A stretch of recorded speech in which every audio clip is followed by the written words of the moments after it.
The Word. I'm coming to you from Adams County, Ohio.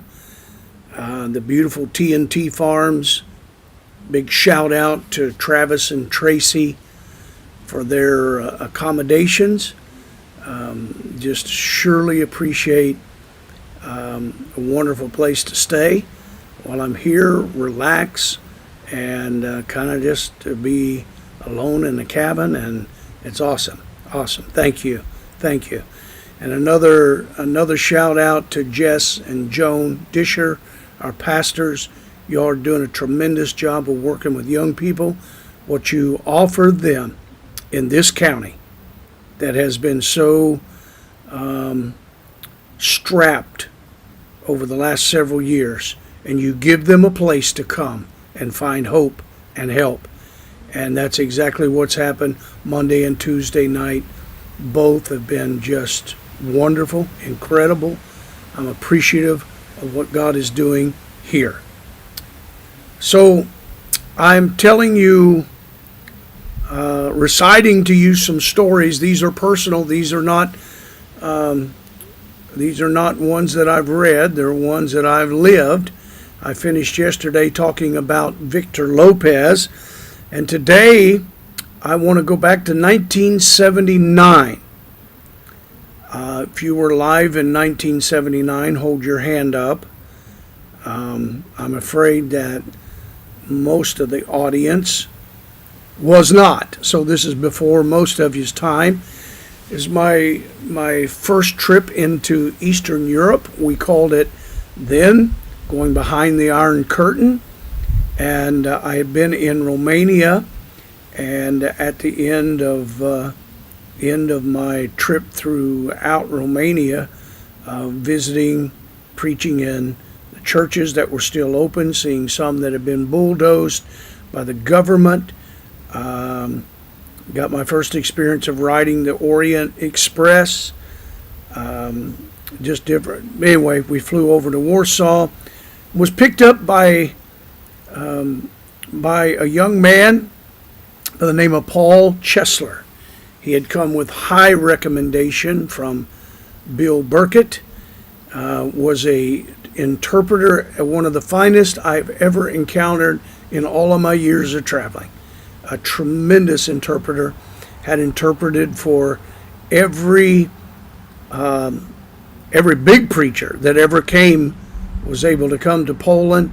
Had interpreted for David Wilkerson, Billy Graham, among many others, and he was our guide, an interpreter for the week.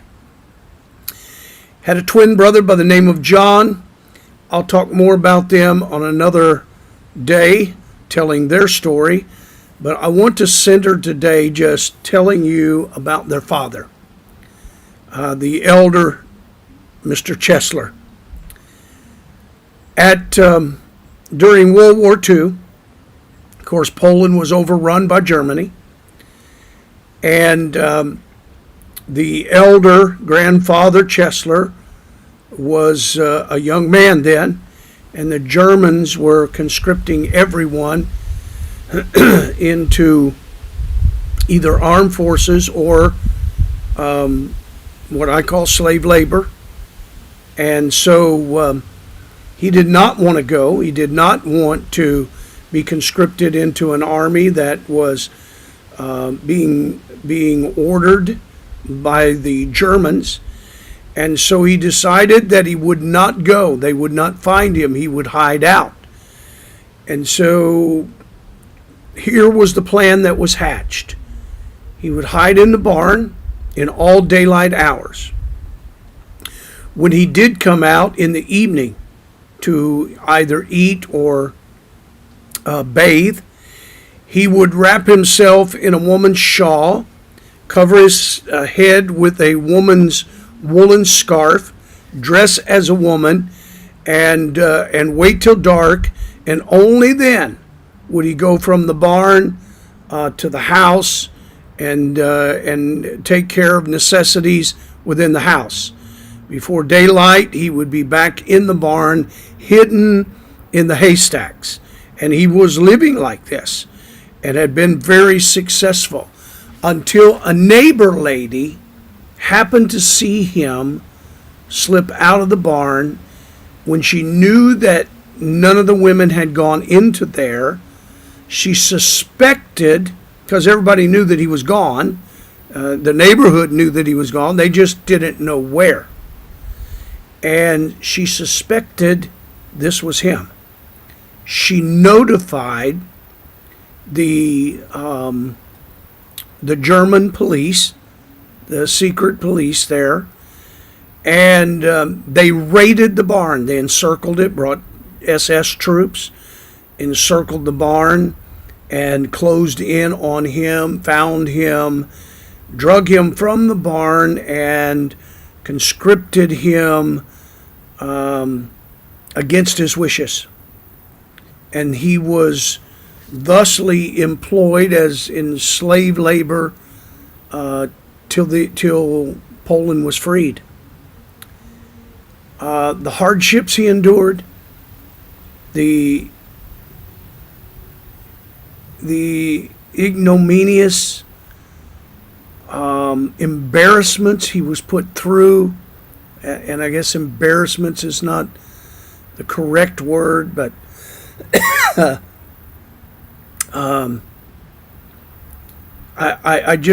we can't know it here in the United States. He suffered to war's end. And then at war's end, of course, Poland was devastated, had been occupied, had been leveled. It was terrible. The economy wrecked as it was in all of Europe.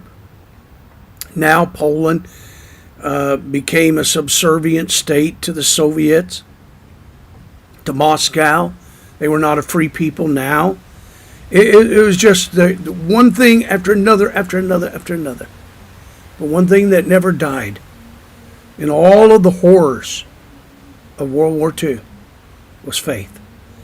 And when the war was over, he was released from the camp and was once more from the work camp and was once more at home. His family attended church. They worshiped God. They gave thanks that they were still alive. They praised God that the war had ended. They knew not what tomorrow would hold, but they thanked God that he got them to this place and safely. And as it was told to me on that trip, one Sunday, the neighbor lady that had turned him in, she'd got a reward for it. She came to church. And on that Sunday morning, at the end of the sermon, the pastor opened the altar for those who wanted to receive Christ. And she got up and made her way to the altar and knelt and wept her way to salvation. Paul told me that his father,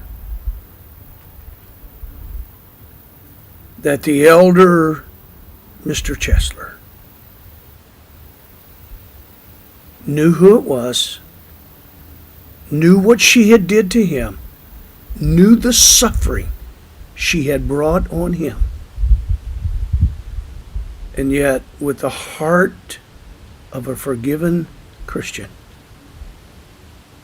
he followed her to the altar, knelt beside her, and helped pray her through to salvation. When she got up from the altar, she turned, and he put his arms around her and hugged her, welcomed her into the family of God. Not only had Christ forgiven her of her sins, Brother Chesler forgive her for the ordeal that she put him through. I don't know